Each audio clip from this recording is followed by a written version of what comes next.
Al-Kahf, the place of refuge. With the name of Allah, the most gracious, the ever merciful. All type of true and perfect praise belongs to Allah, who has revealed this perfect book to his servant, and has not assigned to it any crookedness. He has made it rightly directing, that it may warn the disbelievers of a severe calamity coming from him, and that it may give good tidings to the believers who do deeds of righteousness, that there awaits them a place of goodly reward, wherein they shall stay forever. And that it may warn those who say, Allah has begotten a son. This is absolutely wrong. They have no real knowledge of him, nor had their fathers. Grievous is the word that comes out of their mouths. They speak naught but a lie. Will you worry yourself to death, sorrowing after them, if they do not believe in this great discourse? Verily, we have made all that is on the earth as an embellishment for it, that we may try them as to which of them is the most excellent in respect of performing the noblest deeds. Yet it is we who shall one day reduce all that is on it to a barren soil. Do you think that the people of the place of refuge and of the inscriptions were a wonder among our signs? Recall the time when the young men betook themselves to the place of refuge and said in prayer, Our Lord, grant us mercy from yourself, and provide us right course in our affair, setting all things right for us. So we sealed up their ears to cut them off from the outside world, in their place of refuge, for only a number of years. Then we raised them up for making certain efforts that we might distinguish as to which of the two groups had made better use of the time they had stayed there according to its rightful requirement. We relate to you their true story. They were a few young men who believed in their Lord, and whom we had led from guidance to guidance. And we strengthened their hearts when they stood up in the cause of God, and said, Our Lord is the Lord of the heavens and the earth. Never shall we call upon any god apart from him, for in that case we would certainly be uttering a preposterous thing far from the truth. These people of ours have taken to them for worship other gods apart from him. Why do they not bring any clear proof and authority in support of their belief? In fact, they have no such proof. Who can be more unjust than the person who forges a lie against Allah? They said one to another, So now when you have left them, and that which they worship apart from Allah, you should take shelter in the place of refuge. If you do so, your Lord will extend to you his mercy, and will provide some ease for you in this affair of yours. And, O people, you could see the sun when it rose, inclining to the right of their spacious place of refuge, and when it set declining to their left, while they were in the open space of this refuge of theirs. This was one of the signs of Allah. He alone is rightly guided whom Allah guides. As for the person whom he forsakes, you will find no helper nor guide for him.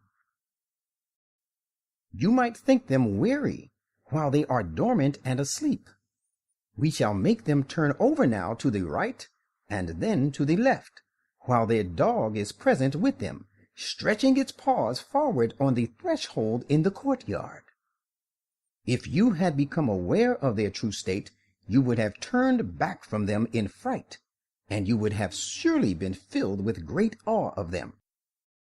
And just as we made them dormant, we raised them to life from the state of lethargy, so that they questioned one another.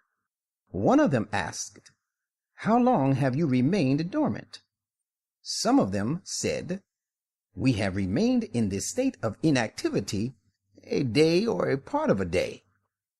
Others said, Only your Lord knows best the time you have remained so. Now send one of you with these silver coins of yours to the city. He should see which of its inhabitants has the best and purest food, and let him bring for you provisions from it. And let him be courteous, and let him not at all apprise anyone about you. For if they come to know of you, they will condemn you, or make you revert to their faith by force. And in that case, that you revert to their faith, you will never attain your goal and prosper ever. That is how we let other people know about them, their intentions and the real state of their affairs, that people might know that the promise of Allah is true, and that as to the coming of the promised hour, there is no doubt about it. And recall the time when the people that followed argued among themselves about their affairs, and they said, "Build a monument over them. Their Lord knows them best." Those of them who won their point said, "We will certainly build a mosque over them." Guessing at random about them, some said, "They were 3, their dog being the 4th," while others say, "They were 5, and their dog being the 6th. Yet there are others who say, "They were 7, and their dog being the 8th. Say, my Lord knows best their real number. None knows them except a few. So do not argue about them, save with arguing on known premise, which is overpowering, and seek no legal order concerning them from any one of them, from those who make random guesses. And never say of anything, 'I am going to do it tomorrow,' unless you add to it, 'God willing.' And remember your Lord whenever you forget and make a mistake, and say, 'I hope my Lord will guide me to a course even shorter than this to the right path, leading to success.'" And they, the early Christians, stayed in this place of refuge 300 years and extended their stay another 9 years. Say, Allah knows best how long they stayed. To him belong the hidden realities in the heavens and the earth. How clear he sees and how well he hears. They have no helper beside him. He lets none associate with him and share his judgment. And recite to these people what is revealed to you of the commandment of your Lord. There is none who can change his words, and you will find no refuge apart from him. And keep yourself attached to those who call upon their Lord morning and evening, constantly seeking his pleasure. And do not let your eyes turn away from them to pursue the glamour of the present life, and do not follow him whose heart we have declared unmindful of our remembrance, who follows his evil inclinations, and whose affair exceeds all legitimate limits. And say, "It is the truth from your Lord. Therefore, let him who wishes it believe in it, and let him who wishes otherwise disbelieve in it. But let everyone remember, we have prepared for the unjust a fire whose flaming enclosure will surround, and fumes envelop them. If they cry for water, they shall be helped with water, boiling like molten lead, which will scald their faces. How dreadful the drink, and how dismal is the fire as a resting place.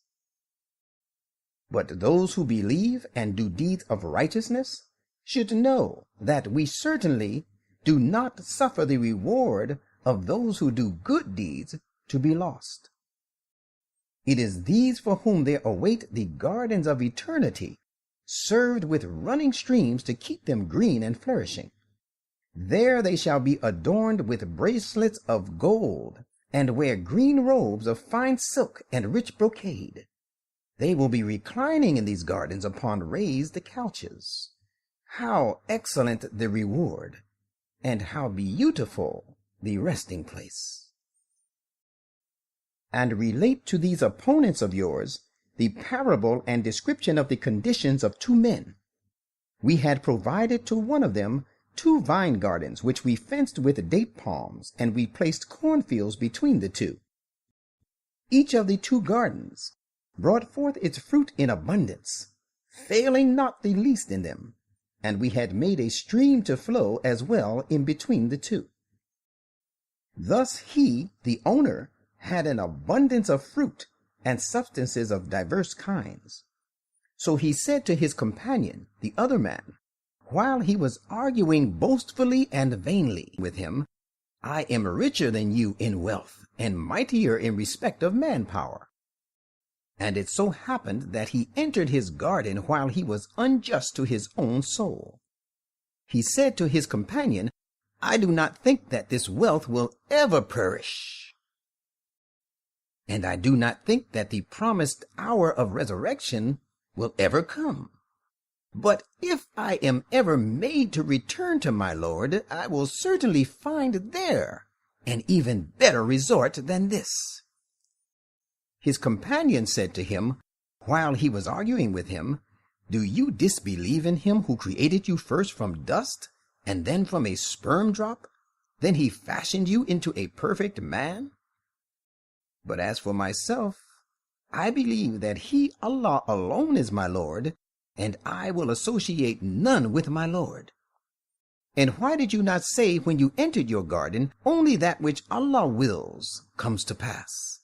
For power belongs only to Allah, though you see me inferior to yourself in riches and children. There is every hope that my Lord will give me a garden better than yours, and he may visit this garden of yours with thunderbolts from above, so that it is turned into a barren waste. Or its water may be drained into the earth, so that you will not be able to find it.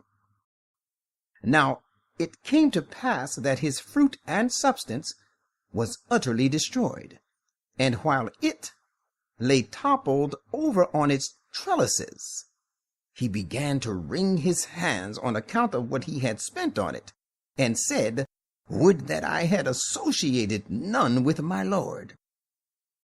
But then there was no party left to defend him against Allah, nor could he defend himself, for it was Allah alone who could help him.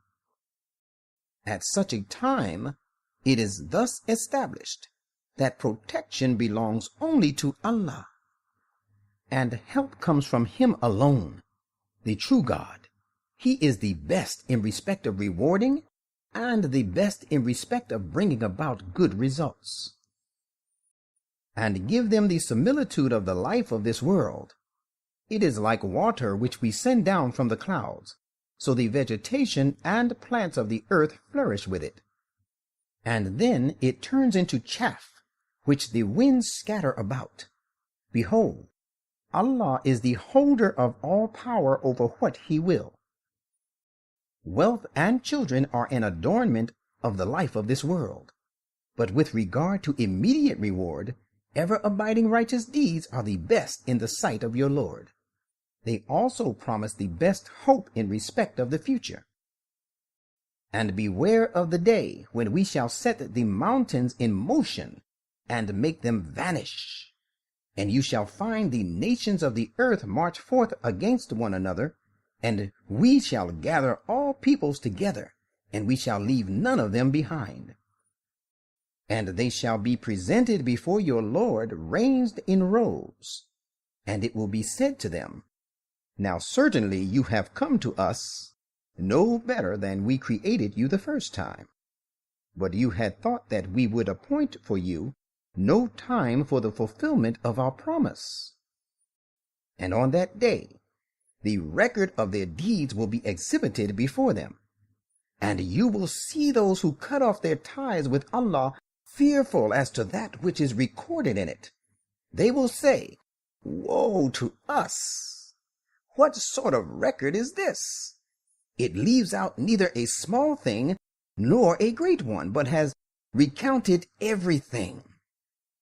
And they will find all that they did confronting them, and your Lord does injustice to no one ever. And recall the time when we said to the angels, Submit to Adam, So they all submitted, bowing. But Iblis did not.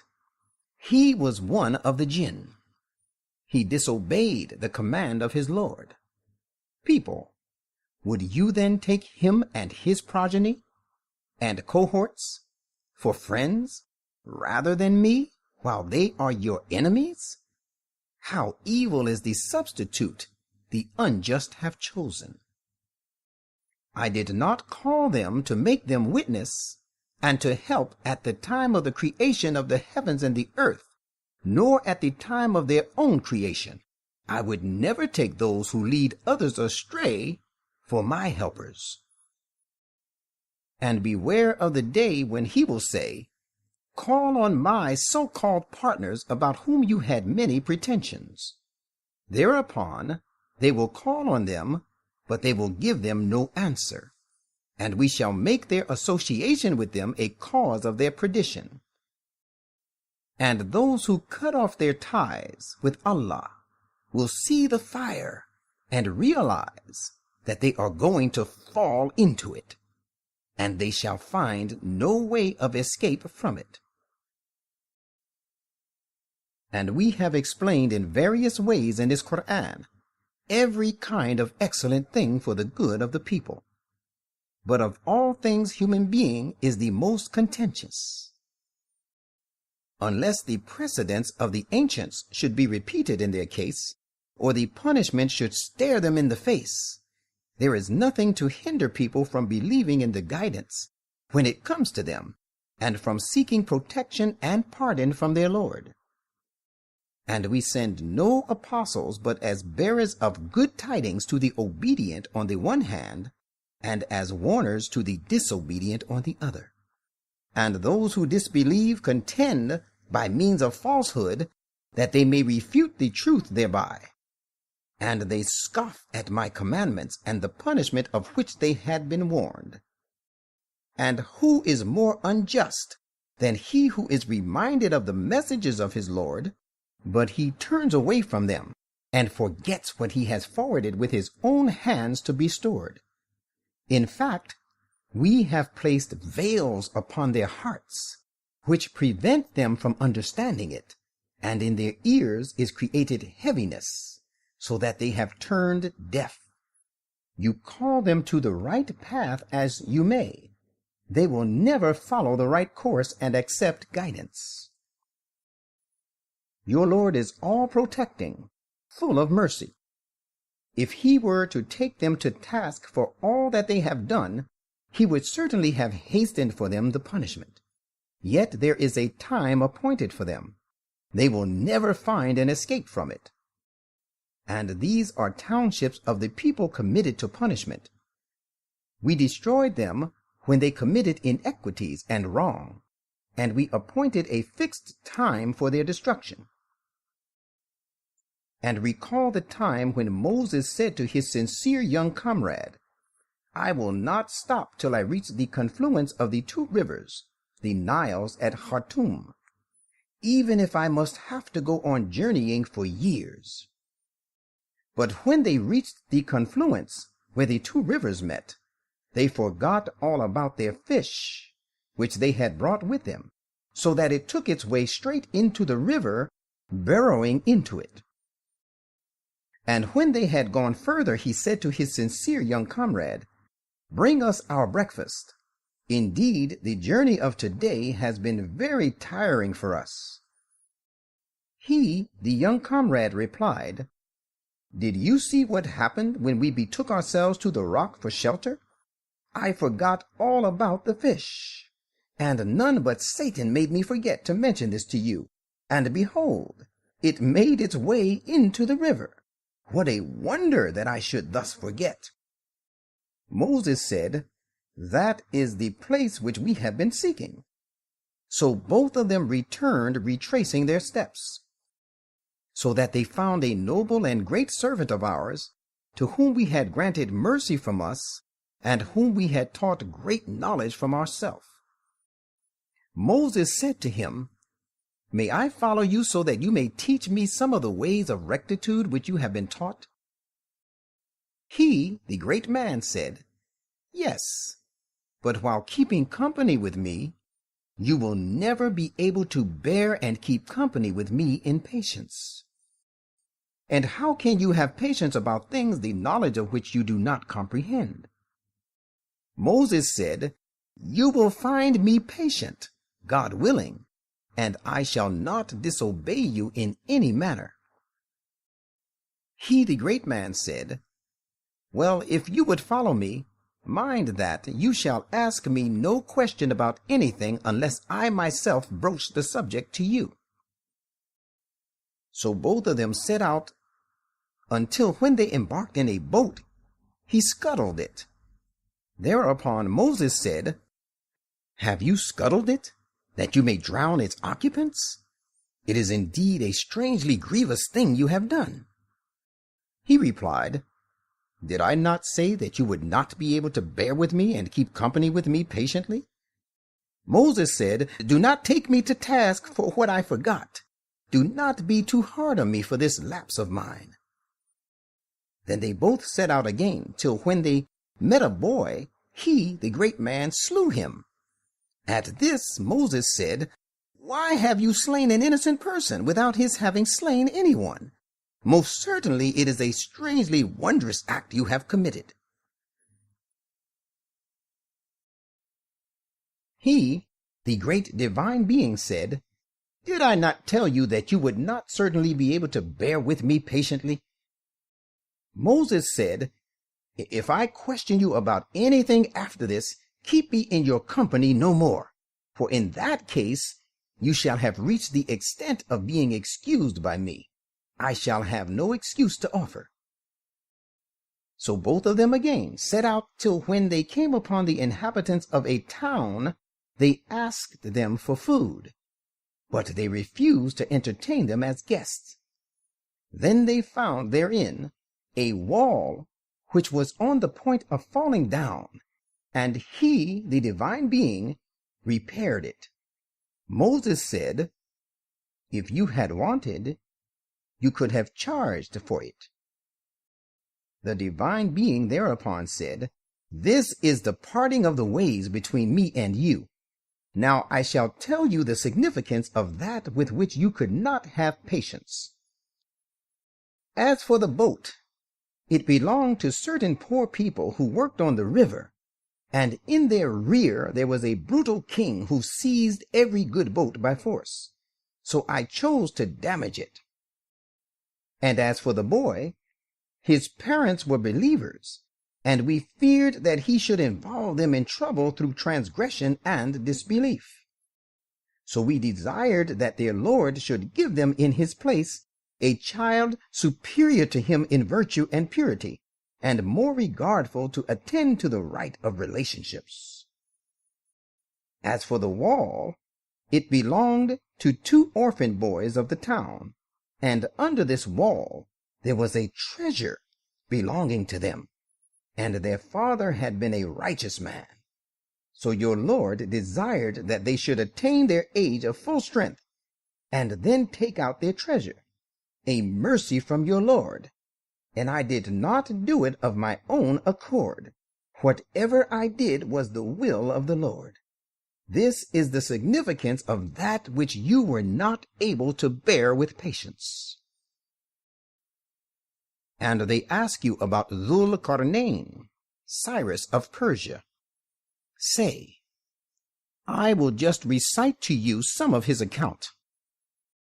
Verily, we granted him authority on the earth, and provided him with all sorts of means. Then it so happened that he launched out on a particular course, so that when he reached the land of the setting of the sun, he found it disappearing as if in a vast muddy pool of murky water, and close to it he found a certain people. We said, Dhul-Qarnayn, you may either punish them or treat them with kindness.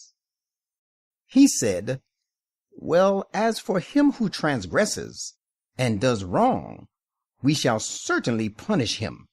Then will he be produced before his Lord, who will inflict upon him a dreadful punishment.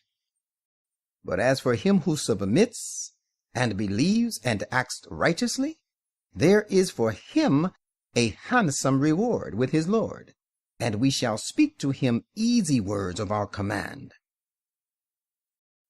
Then he launched out on another course, so that when he reached the land of the rising of the sun, he found it rising on a people for whom he had provided no shelter against it.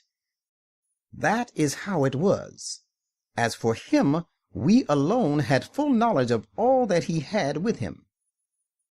Then he launched out onto yet another course, so that when he reached a place between two barriers, he found in their vicinity a people who could hardly understand speech.